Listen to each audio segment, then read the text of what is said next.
This is the turbulent meeting place of all conceivable makes and models.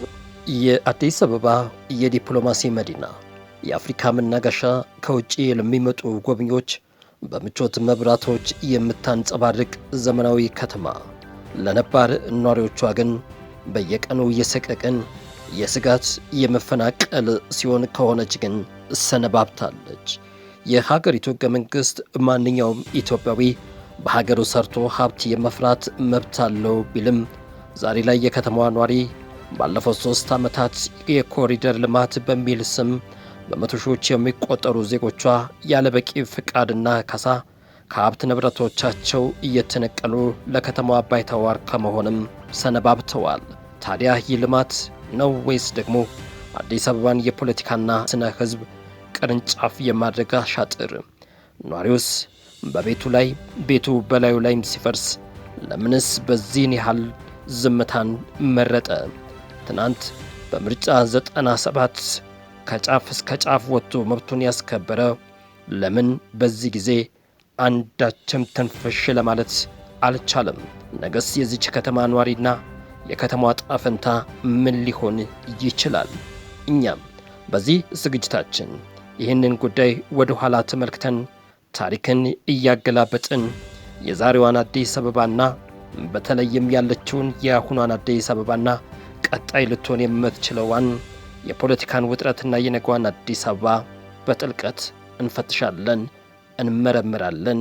አብራችሁን እንድትቆዩ እየጋበዝን በቅድሚያ ወደዚህ ቪዲዮ የመጣችሁ ለቻናላችን አዲስ የሆናችሁ ቪዲዮአችንን ላይክ፣ ሼር፣ ሰብስክራይብ በማድረግ እንድትጀምሩ እየጠየቅን ወደ መሰናዷችን እናመራለን።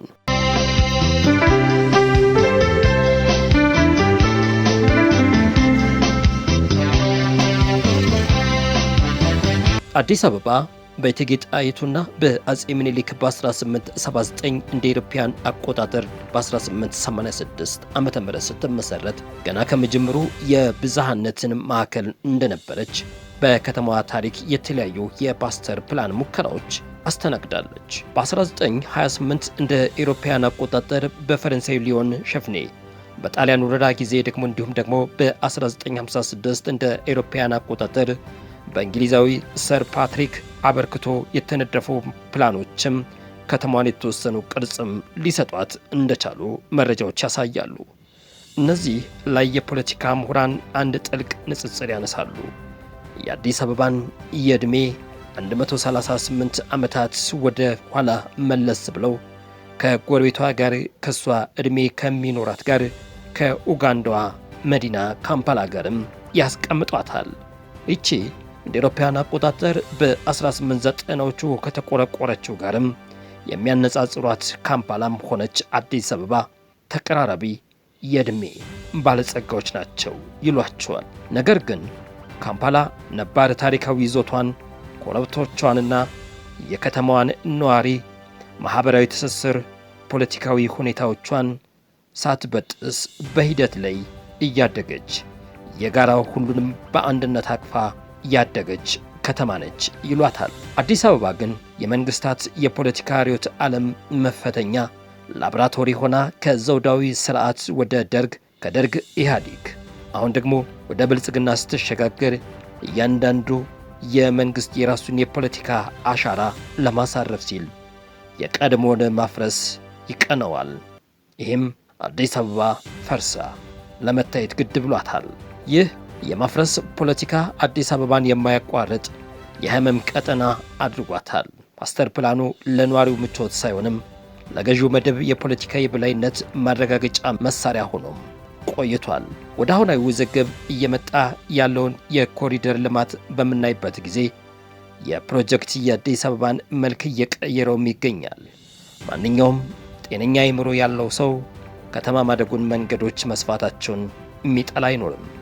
ነገር ግን ልማት ሰውን ማዕከል ያላደረገ ከሆነ መጨረሻው ፖለቲካዊ ቀውስ ማስከተሉ አይቀሬ ነው። ሀገሪቷ የምትተዳደርበት የኢፌዴሪ ሕገ መንግሥት አንቀጽ 40 ንዑስ አንቀጽ 1ም ማንኛውም የኢትዮጵያዊ ዜጋ ሀብት የማፍራትና በንብረቱ የመጠቀም መብትን ያረጋግጣል። አንቀጽ 43 ዜጎች በሀገራዊ ልማት የመሳተፍና ከሚመለከታቸው ፖሊሲዎች ሲነደፉ ሐሳቦቻቸውን የመግለጽ መብት እንዳላቸውም ያስቀምጣል። አንቀጽ 44 ንዑስ አንቀጽ 2 ደግሞ በመንግሥት የልማት ፕሮግራሞች ምክንያት ከቦታ ለሚፈናቀሉም ሰዎች በቂ እና ተመጣጣኝ ካሳ የማግኘት፣ የመጠየቅ፣ የመደራደር መብቶቻቸውን ይደነግጋል። ነገር ግን ይህ በአዲስ አበባ የተመለከትነው የዚህን ሕገ መንግሥት ሙሉ በሙሉ በመጣስ ላይ የተመሠረተ ሆኖ ተቀምጧል።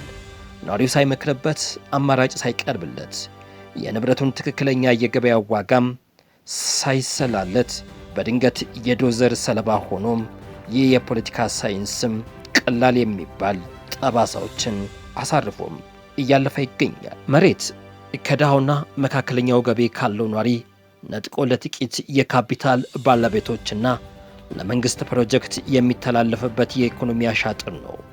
ለዘመናት በንግድ ሥራና የቆዩ ዜጎች በአዳዲስ ሥራ አጥ ጥገኞች ላይ ባይተዋር ሲሆኑ ልማት የሕዝብ ሳይሆን የአገዛዝ ማሳመሪያ ሆኖም ይቀራል።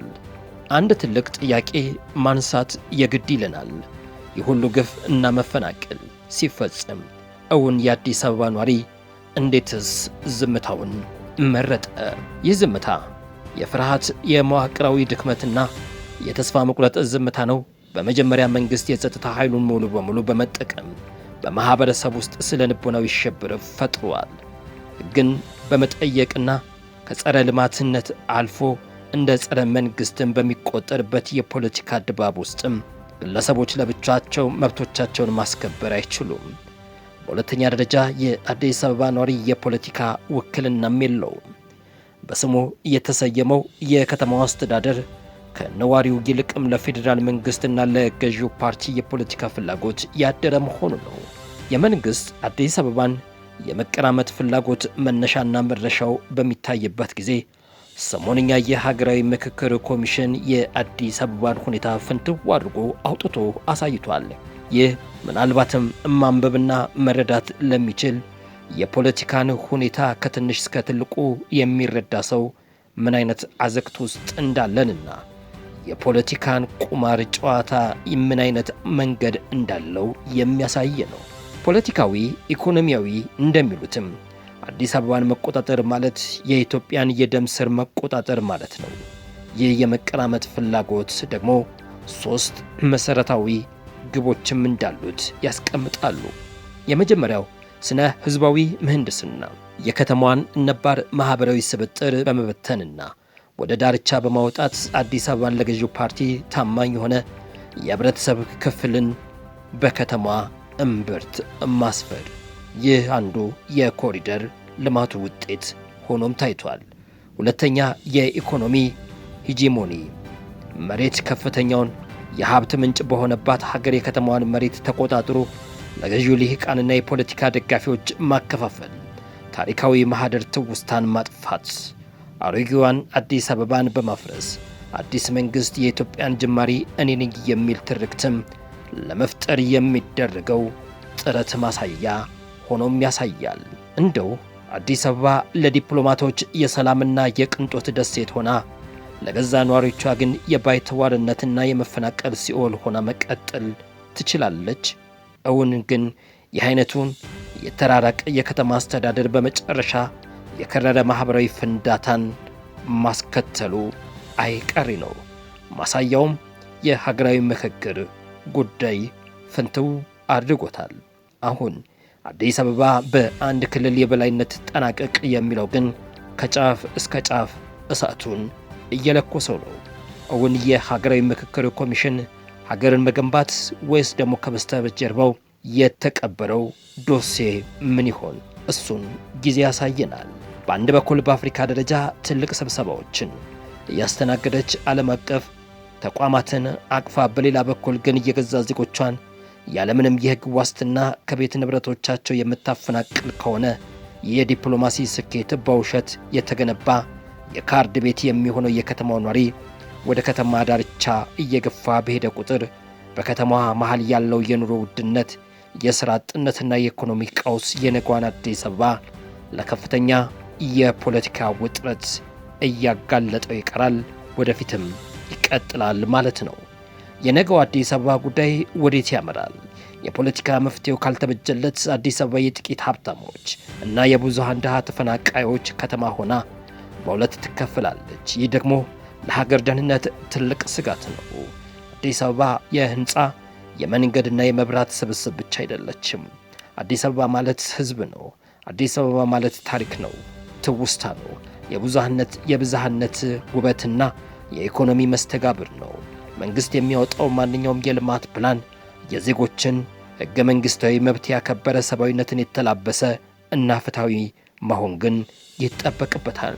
የኮሪደር ልማት ምናልባትም በዚህ ካበቃ የከተማው ኗሪ ካለፈው ዜጎች በሀገራቸው የመኖር የመስራት፣ ሀብት የማፍራት መብቶቻቸው ካልጠበቀ ዛሬ የተገነባው ማራኪ ኮሪደርም ሆነ የፖለቲካ ቀውስ መናኸሪያ መሆኑ አይቀሬ ነው። የዜጎች ዝምታ የፍቃደኝነት ሳይሆን የፍርሃት መሆኑን ተረድቶ ወደ እውነተኛ የህዝብ ተሳትፎና ፍትሃዊ የከተማዋን አስተዳደር መመለስ ግን የዘመኑ ግድ የሚለው ጉዳይ ይሆናል። እኛም ለዛሬ ወደ እናንተ ቢደርስ ብለን ያዘጋጀነው ጥልቅ ጉዳያችን ይህንን ይመስል ነበር። እውን የነገው አዲስ አበባ ምን ትመስላችኋለች? የነገዋን አዲስ አበባ ስታስቡ ምን ይሰማችኋል?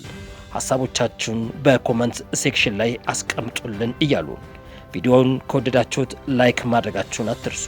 ለቻናላችን አዲስ የሆናችሁ ሰብስክራይብ በማድረግ እንዲሁም ደግሞ የምንሰራቸው ቪዲዮዎች ሁልጊዜ እንዲደርሷችሁ የደውል ምልክቷን ይጫኑ እያልን ያዘጋጀንላችሁን ጉዳይ በዚህ እያበቃን ሼር፣ ሰብስክራይብ፣ ላይክ ማድረጋችሁን አትርሱ ብለን በመጨረሻ ሰላም፣ ጤና፣ ፍቅር ለሀገራችን ለህዝባችን በመመኘት እንሰናበታለን።